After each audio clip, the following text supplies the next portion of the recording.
Well, hello and welcome. Thanks for joining us for another update here on MarkTwainZephyr.com. Also, our Facebook and Twitter pages at Mark Twain Zephyr. I'm Robert Taborn, Director of Passenger Development for the Wisconsin Great Northern Railroad.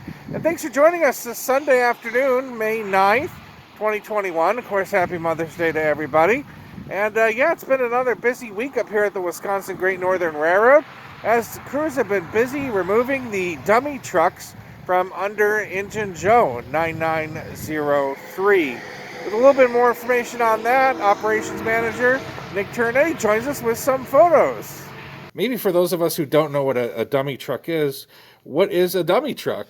Well, good question. You have to go a little bit deeper than just the surface to get an idea of what we're doing right now with Injun Joe. I mean, obviously, it was the first piece of the Zephyr that came on property. And since then, we actually have not done a whole lot with it. It's kind of waiting as the last part of the project because it's a bit more involved than the rest of it. But last fall, one of the things we did is we actually set the locomotive up on a locomotive truck that's different than the one it was originally in service with. So part of the equation here goes back to the fact that we're putting in a different engine. The Zephyrs were all originally powered by what's called a Winton 201A, which is an 8-cylinder engine. And the one that we're going to be putting in there is an EMD 6-cylinder 567C. And the biggest difference that anybody needs to know about that is that the 567C is a little bit shorter and a little bit wider than the original Winton was. And what we're doing to guarantee that engine is going to be suitable to power the Zephyr is that we're actually taking a truck, which is the wheels and axles and all those things that actually propel the locomotive out from underneath the donor locomotive to guarantee that all the electrical connections are the same. It works reliably now. We have every confidence it will then be reliable when it's installed on the Zephyr. But we don't necessarily want to dig into tearing apart the locomotive now when we still have quite a bit of work to do. So what we did is we have a couple spares of spare locomotive trucks that are the same design as the one that will eventually wind up underneath the Zephyr. But in this instance, what we were doing is actually placing the Zephyr on this truck to get an idea of a test fit. Because again, it wasn't designed to run with this truck, but it's the one that we're going to use. And by doing this last fall, we got a feel for, okay, there's a little bit of trimming that we're going to need to do to both the truck and the way that the locomotive connects to it to make sure everything fits. And so essentially once we did that, we left it sit over the winter as it was. And as we're getting closer to moving into major work on the 9903, the guys have actually started tearing apart the interior to get ready, interior work in the car earlier this week. What we did is we had to lay a short section of panel track out in front of the one that we laid last fall.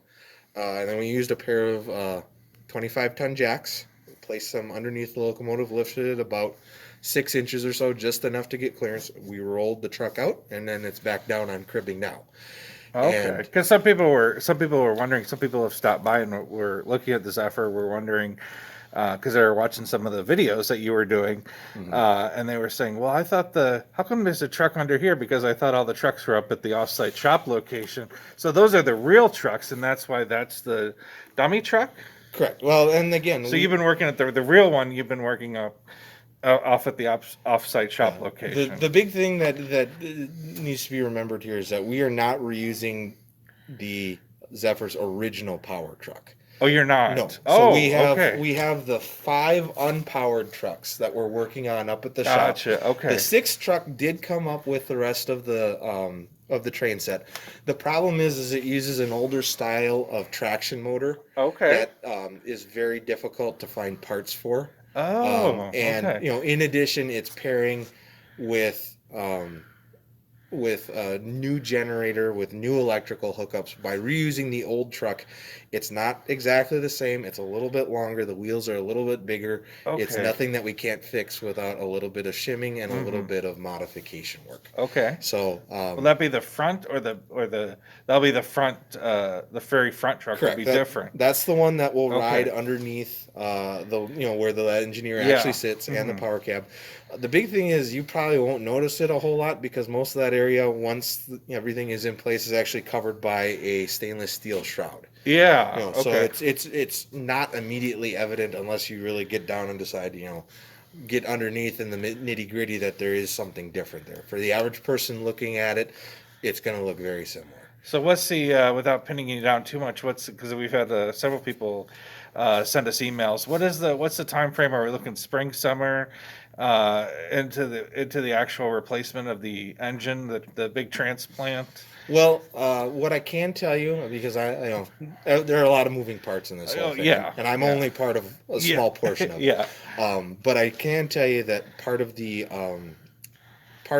process of fitting uh, the new engine into Injun Joe is going to involve redoing how the motor is physically mounted in the space. And we Okay. are actually going to have somebody coming in within the next week to start that process. In So, the next week yes. already. Oh, well, So things essentially, move fast around here. and I mean, essentially, at Yeah. this stage in the game, all he's doing is making sure that the structure of the locomotive has been um, modified so that this slightly shorter and slightly wider engine is ready Sure. to be mounted in place down the road. So, Okay. um, you know, I can't answer you more definitively as to exactly when it will happen, but we are definitely making serious inroads into actually addressing, the locomotive, which is honestly probably the largest remaining single Sure. component to actually dive into. Now that the original truck, which you won't be using, is that going to be preserved? Can we use it for another train down the road, or just kind of keep for historical reasons, or any? I don't believe we'd ever, part with it. Yeah. There's not a whole lot of reapplicable use of a Zephyr power truck in this day and age. Yeah. Exactly what happens with it is, kind of remains to be seen. Okay. I don't anticipate we're going to,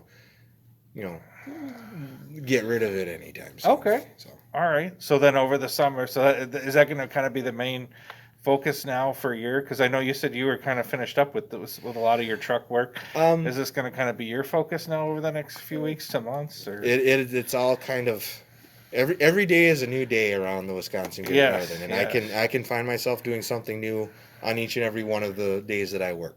Gotcha. So at this stage, the small parts are all removed.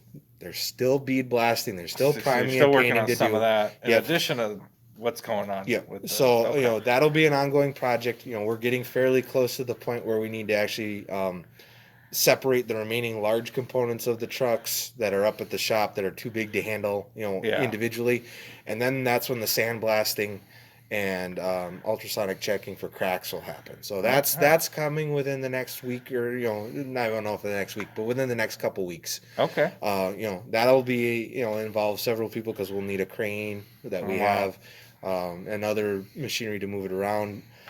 So there's still a ways to go, but we are definitely progressing quite rapidly. All this right. this is a faster restoration than anything I've ever been a Well, part there of. you go. Before. Me too. I'd say so. Well, we'll check back in with you when the cranes come and all more fun stuff happens. So thanks so All right, much. very Nick. good. We'll catch you guys later. Bye. Bye.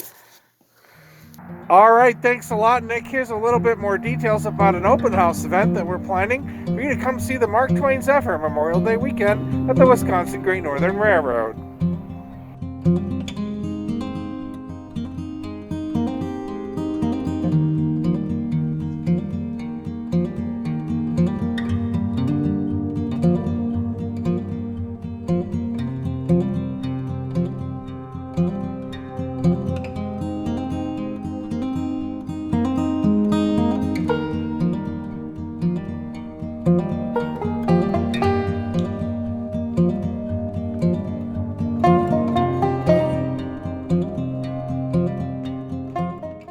We hope to see everybody up here at the Wisconsin Great Northern Railroad for our second Mark Twain Zephyr open house.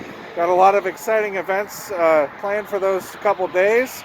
So again, that is May 29th and May 30th, Saturday and Sunday of Memorial Day weekend. And of course, happy Mother's Day to all the moms out there. Our railroad mom, Mardell Vreeland, happy Mother's Day to you. And of course, my mom, Rita Tabor, and yeah, happy Mother's Day to you too.